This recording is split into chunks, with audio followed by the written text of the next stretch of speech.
Hi, I'm Lynn. And I'm Amanda, and this is the Pursuit of Badasserie, the podcast. This podcast is all about taking action and creating that badass business abundance and life that you want. Where we share stories, laughs, wins, and epic fails to show you the whole picture of the entrepreneurial journey. It's not just unicorns and rainbows, people. Jump on and follow us through this raw and witty roller coaster, where we get down and dirty and go behind the scenes of life and entrepreneurship. Get on it, get over it, and get after it. Hey, I'm Lynn. And I'm Amanda. Welcome to the Pursuit of Badasserie, the podcast, the last episode of 2024. Confetti also, like, what happened? Where's 2024? And I know that it's so cliche, but it never ceases to amaze me. All of a sudden I look up and an entire year has passed. Like, what? When did that happen? It is. And you know what's interesting? I thought maybe it was just our age, but even young kids feel this way too. It feels like the world. And I think some of it has to do with the accessibility to technology, because we're allowing like things get automated. There's a lot of wasted time, regardless if we're efficient or not. I feel like the days aren't as long because there's lots of things to be able to pack in to kind of take that length away. I don't know. It's insane though, because time isn't going faster. I mean, that's what they tell me, but I don't know. I used to blame it when I lived in Hawaii. I used to blame it on the fact that the seasons never changed. And so it felt like yesterday was the same as today because it was always 85 and sunny, like, oh, cry, so sad.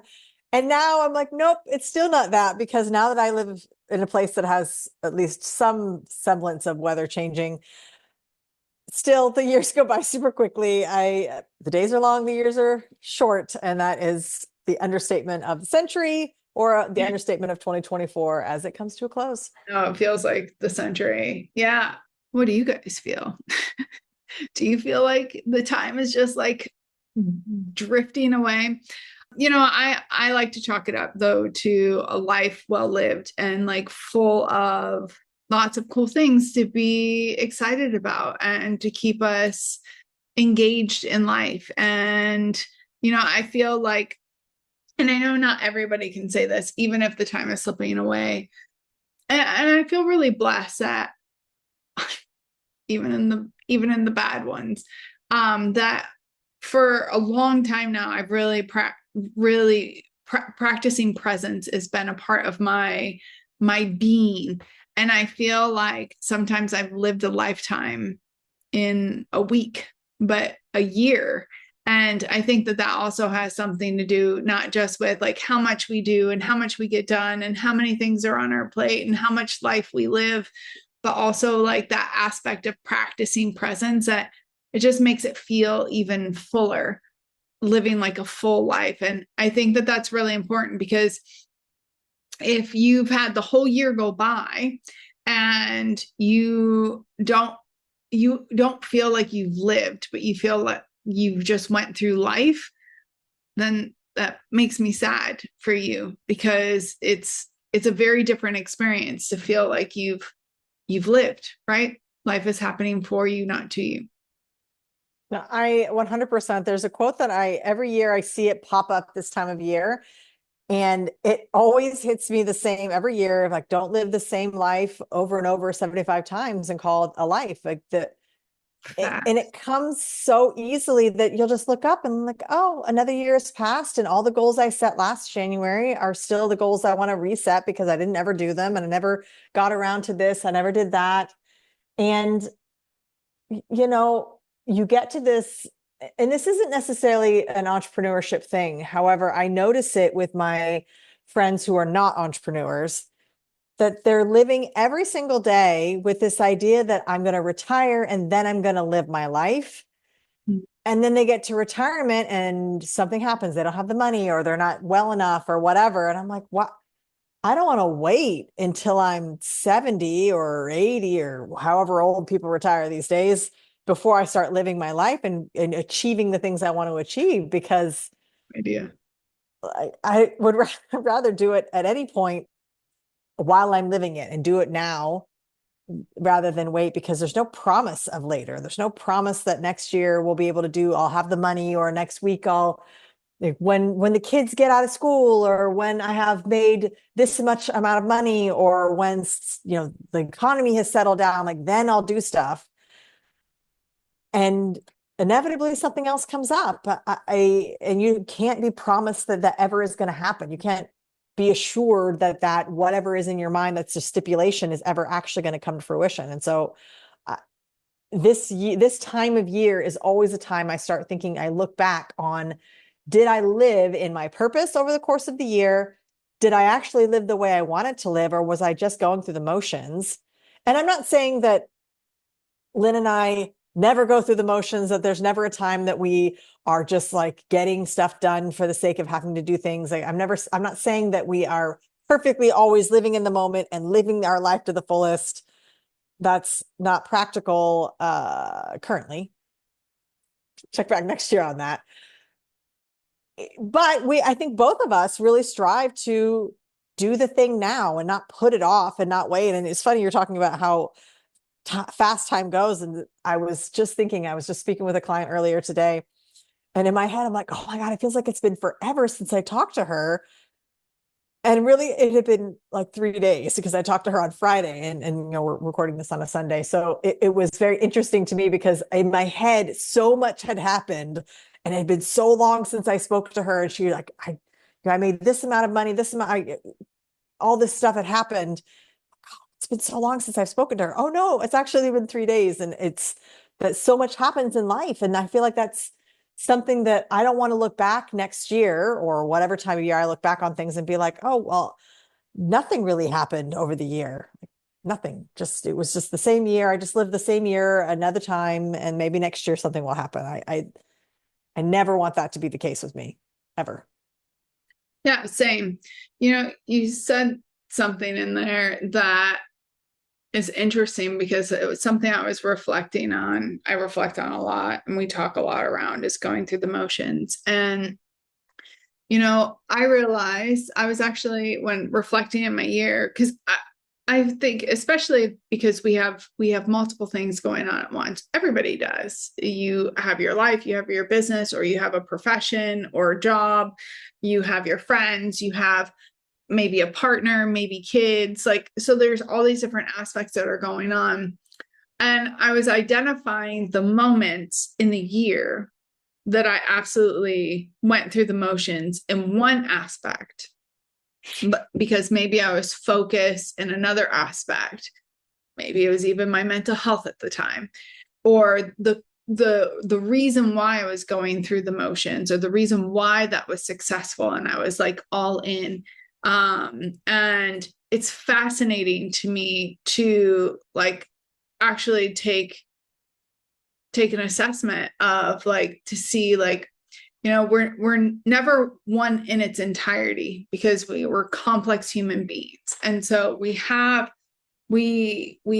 this where sometimes we want to mask that, oh, everything is this way in our life, but that's not true. And it's been something, I think, you know, obviously those that are in the US, we're recording this right after Thanksgiving, because we like to box it all out so we can get done.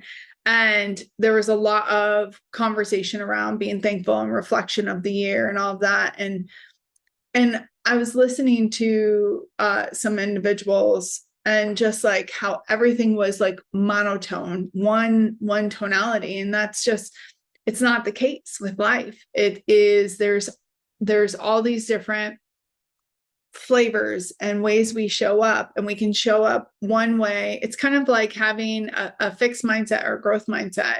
We're not one of all. We have fixed with some things, but we might be primary growth aspect.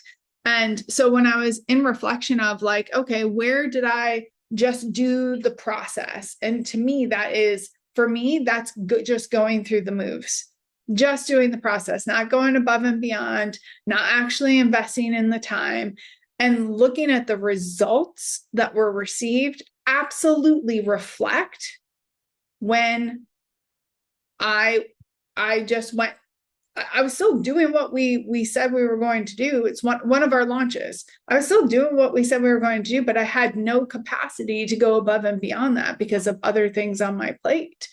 And it's interesting when we can have like real talk around this of like, and we had this conversation when you were out here about that. And, you know, to watch our year and like how much we've done and how much we've accomplished and how much movement we've made. And it's nothing to balk at, that's for sure. But at the same time, and this is my high D, right? I know we just got done recording discs.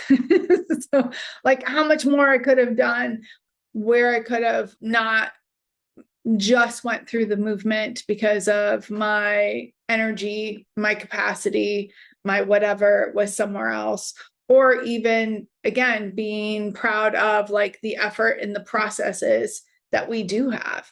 You know what I mean?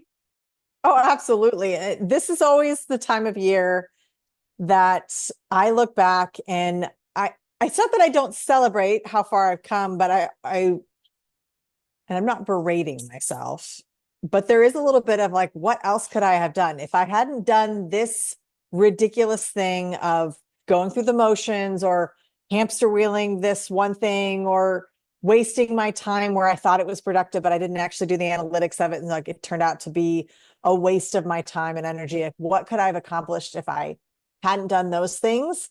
If I had stayed focused or if I had stayed hyper focused on one thing or another. And so it's not that I'm trying to do that as a way to berate myself for not having achieved what I wanted to achieve. It's more of how can I use that information and how I handled certain situations or challenges, emotional or physical or whatever. How can I use that information and do better next year? And doing better doesn't necessarily mean one thing being more productive or another. It could just be that I want to do better at one specific aspect. Maybe I want to be a better leader, or maybe I want to be a better, manager of my team. Maybe I want to be more efficient in XYZ, or maybe I want to, maybe we'll publish our third book already. We've been thinking, it's basically done anyway. So there's lots of things that come up when I look at this time of year, because as I'm setting goals. It's not just about what I haven't achieved or what I have achieved. It's sort of taking stock of what I can do better and what that will mean when I put it into action. It's important for us to reflect on how we were, what we've accomplished, how we were not, our inactions and our actions, the cause and the effect, in order to be able to set ourselves up for a better year next year. I think that is extremely important. You know, we've done a lot of work this year for reflecting on obviously on our personal businesses. For those of you that don't know, we do have personal businesses as well as the Badasserie brand. And yeah, on the Badasserie brand, you know, we invested by buying into a well-known individual to help us with our processes. And, you know, we believe it's really important to invest in ourselves. And I feel like this year was a level up. We've invested in ourselves before, but this was a level up because of, you know, Jasmine Star is a big name, and it was great to be able to be in a program with her and learn so much from her. I think though that was really cool to realize like we weren't too far off from what she was suggesting, what she was doing by cleaning up our processes, being able to create the SOPs and the frameworks behind the scenes to have our team copy paste the movement that we've received in our launches, in our exposure. Being able to host the Finish Strong, Start Fresh Summit, which was huge, to have all of those individuals from all over the world a part of a 10-hour marathon, it felt like. You know, it's been really cool, and setting ourselves up for our first live 6-day, I like to call it Eat, Pray, Love, Implement in Bangkok, 6-day, like get shit done and it's implemented in 6 days with the photo shoot and all that good stuff. Let us know if you want to hear more about it. Things are ready to license for the BA. all the things this year that we've really set ourselves up to, up-leveled our brand, up-leveled the frameworks that we've had. Lizzie, I mean, we have a great team, but Lizzie, our online business manager, is like making sure that we are getting everything written out. It's so great to have such a great team and a great leader on our team as well. And Lizzie's been key to make sure that, hey, are we missing anything? What else do we need? Yeah, it's been a lot of learning, a lot of ups and downs, a lot of things where we didn't hit the numbers that we wanted, but we ain't mad at it. We've learned a lot. But in other areas where we've blown our numbers out of the water, and it's been incredible. It's just been a really interesting year to watch. And so many people would I was reflecting on this too, is like so many people would have given up so many different points of the year. It would have been like, nope, that's it. I'm done. I'm going to change. But to say hyper focus in on one thing, maybe add one or two things onto it every once in a while, but hyper focus on one thing, keep rinse and repeat, recalibrate. And, next year is just going to be, we've really set ourselves up for next year to be absolutely our best year yet.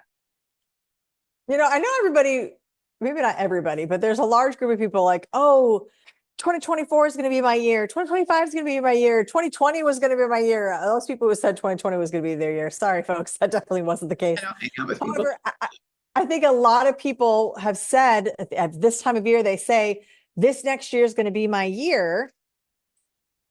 And I always kind of chuckle at that because it's not magically going to be your year because it's your favorite number or it's a particular Chinese sign that's your sign, and that's because I'm not particularly woo-woo. But whether or not next year is your year really depends on the action that you're putting in. And that happens right now. It happens. Everything you did in 2024 is the action that you put in to set yourself up for 2025 and so on and so forth in subsequent years.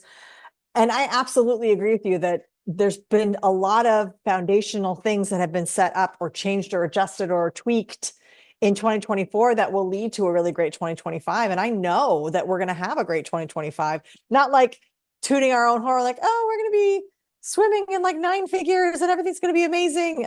We're not saying that there aren't going to be struggles in 2025, because I can already say there's going to be some struggles. And we put in the action and the work in 2024 to set ourselves up for success in that way. And ultimately, we have to be responsible for what that turns out to be. And all of us do. If you are hoping to have 2025 be your year, then I really, really hope that you put in the work in 2024 and that you continue to put in the work, because it does take work. Even when you have those windfalls where suddenly you have this influx of whatever, of followers or of money or whatever, there's still work that goes into sustaining that and making it scalable and sustainable long term. So I absolutely am looking forward to 2025. I think it's going to be some pretty amazing things are going to happen.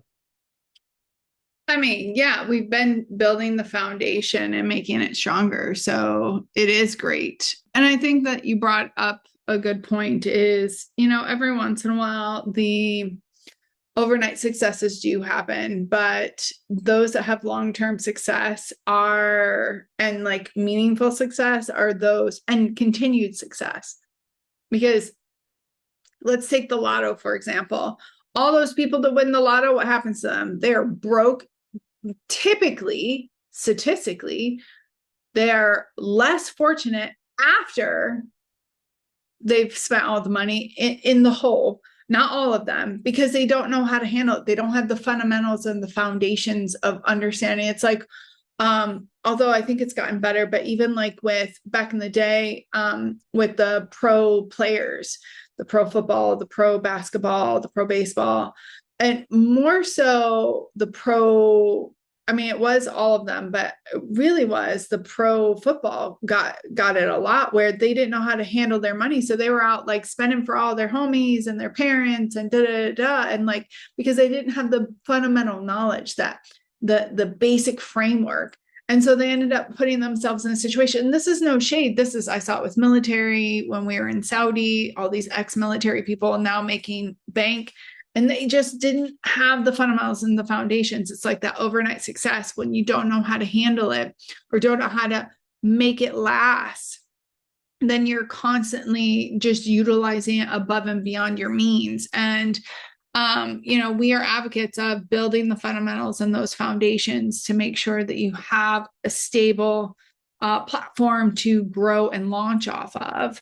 And launch doesn't mean brand new. It just means like your next step, right? And yeah, and we definitely this year, the first couple of years of us working together, we're kind of like, let's write some books, let's make some impact, let's do this, let's start a podcast, let's create some of our programs. And then when we really like buckled down to our signature program, the BA, the Badass Amplifier, and then started building things around that. It's definitely really in the conception of it. It's only been a year and a half. And so this next year is really like in the trajectory of is absolutely going to be a very different year just because of everything that we've invested and put in. And we have social proof as well, which, hopefully, you're listening to us in our process, that there are things that you can apply to your own particular business or way that you do things as well. And yeah, next year, super excited about some of the things that we have, some of our own personal goals that we have on our list. Yeah, it's, I was speaking to my son about what's going to happen in the new year and all the things. And I'm like, isn't it exciting not to know some things? Because trying to instill this idea that not knowing is really okay. You don't have to know every single tiny bit of every day that goes by. And I'm like, isn't it exciting not to know? Isn't it exciting to have the potential and the possibility and this uncertainty? And a lot of times I would say that isn't fun. Like, it's not fun not to know like where your next meal is coming from or like where you're going to sleep that night. And those kinds of things aren't fun when you don't have the answers. But if you set yourself up right and you have the foundations and fundamentals that we've been saying, that you have that action, you've got all the things ticking in the right direction, it becomes really exciting and becomes the unknown becomes much more exciting and much easier to take in because you've set yourself up for success rather than just hoping, I hope it works out, but I'm excited. It's going to be a good year. I agree. I 100% agree. We want to hear all about your goals. What are you setting up for 2025? What's going to be different? What habits are you going to adapt that are going to be an asset versus a hindrance to your success, to your mental stability, to your clarity, to your movement, to your growth, to the ability of you having presence in your life and in your business? So please drop us a comment. Let us know. We are really thankful for, I know we said this in our Thanksgiving one, but we are thankful for all that have played a part in where we're at today, not just in this past year, but in our careers, in our lifetime, because we've learned so much from the external of what to apply, how to be, which is absolutely directed our internal beings, right? And so we appreciate the audience. Share a podcast. It's one of our goals. We'll be letting you know our goals. We're going to list our goals out as soon as we have them official, but one of them is a book, probably a couple of books. But we'll be letting you know, and we're going to need your help because you can't do it all alone. If you want to go far, go with others. You want to do it fast, do it yourself. And I think we've proven in the last couple of years that the way to go is to go with others. And thank you guys for being on the journey with us. We hope that your 2025 is going to be amazing and incredible, and that you've set yourselves up for every success that you want in your life. Yeah. Take some time to reflect on 2024. Find the good, find the lessons. Don't sit in it, but learn from it and figure out how to move you forward the best way for the right reasons for you. Till next time. Get after it. All right, everyone. It's not enough to just listen. Now you've got to put it into action. We are so excited to see what you do next. If you enjoyed our show, please leave us a review on iTunes. And to find out more about what we're doing, visit us at thepursuitofbadasserie.com.